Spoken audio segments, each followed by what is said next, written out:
M0FXB, welcome to my videos on Hamshack Hotline. So, hopefully at this point you have contacted Hamshack Hotline and you've got yourself a phone like the Cisco 525. And so let's look at Hamshack Hotline, and then when you contact them, you're going to ask them for your number. How do you do this? You go to HOps help desk and select this, and you will come to this, create yourself an account, sign in, and then to ask for your number, you click open a new ticket like so, and mine will log in now because we've got a couple of existing tickets now. If you're using just a normal SIP phone, then just go to, where is it? I'm in Europe, new line request. Obviously if you're in the USA, you choose USA. So new line request, you fill out the phone model, call sign, the MAC address of your phone. They do like a photograph of this to know that that you've got the phone, and your location and how did you hear about them, and then click submit, and within 1 to 2 days you're going to get your own number, which the number that I got was 42 with 6 zeros and then 90, so 42 0000090, and that, if anyone wants to phone me, go ahead, please do that.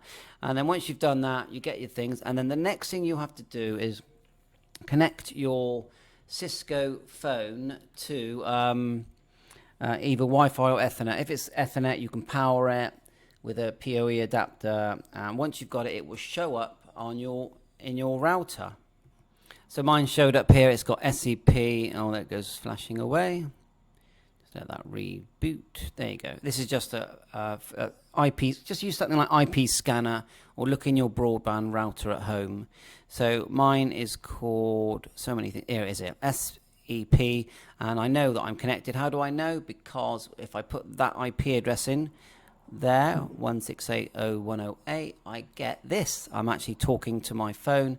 And remember, it needs to not have a password, and you know this because if you try and log into admin, it will ask for a password, and mine isn't, and mine actually isn't locked to any server like Vodafone either.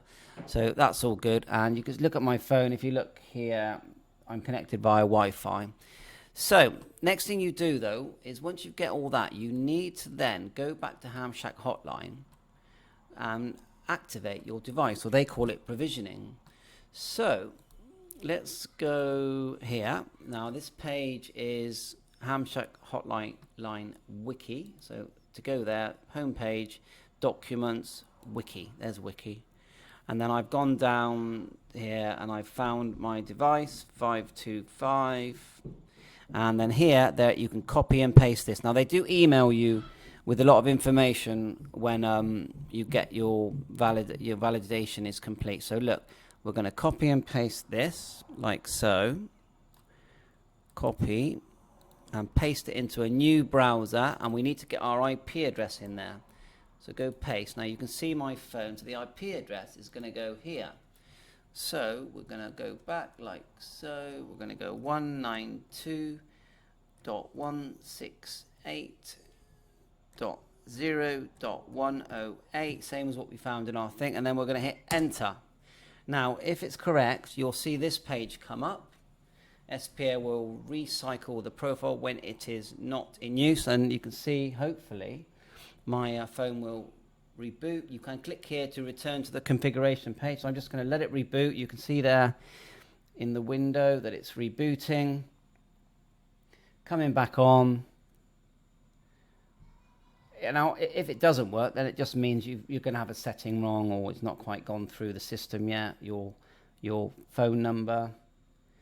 So when we come on, we should have something that with hopefully my call sign will be on there. And it does take, as you can see, I'm doing this live, it takes a minute, it's rebooting now.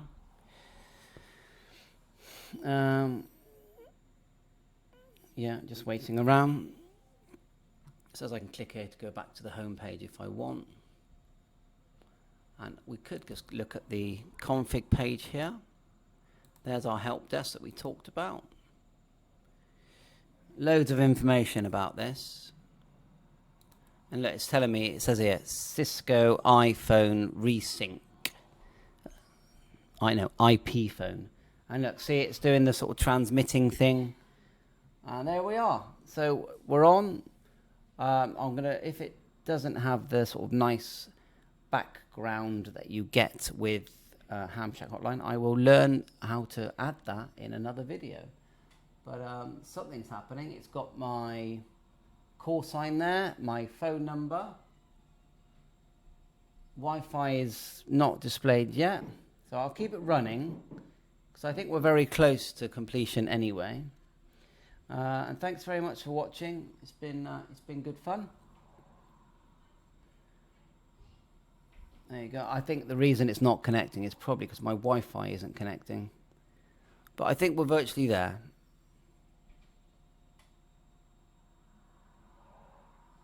Just going to wait while it configures.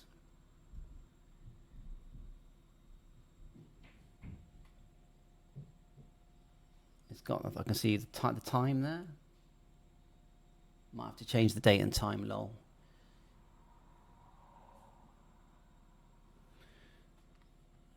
Okay, we'll just pause and wait a few minutes. So I'm just scanning my IP address. Sorry, scanning my Wi-Fi, because it looks to me like it's not completing because it's not connected to the internet when it rebooted. So we're just selecting connect.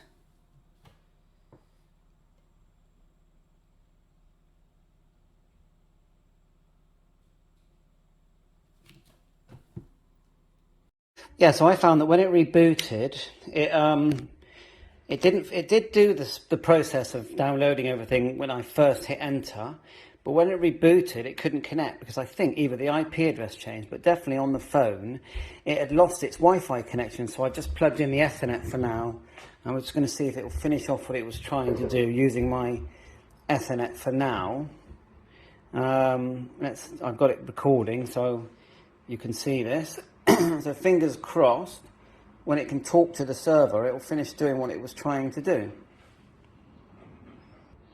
Otherwise, we'll leave it connected to the Ethernet. We might have to actually tell it that it's on Ethernet now. We might have to do that. Because look, it's doing that at the moment. Let's see what happens. Yeah, it's saying Ethernet connection is okay, so that's good. So with a bit of luck, if I have to, I'll rerun the whole process. Right, that looks better. We've got, right, there you go. So somehow there's a problem that when you do it with the Wi-Fi, that it's not remembering its Wi-Fi connection. So maybe we can configure that while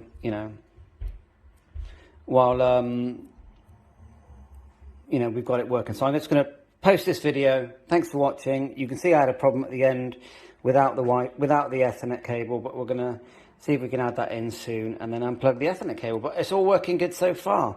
Should we see if we can just phone one person?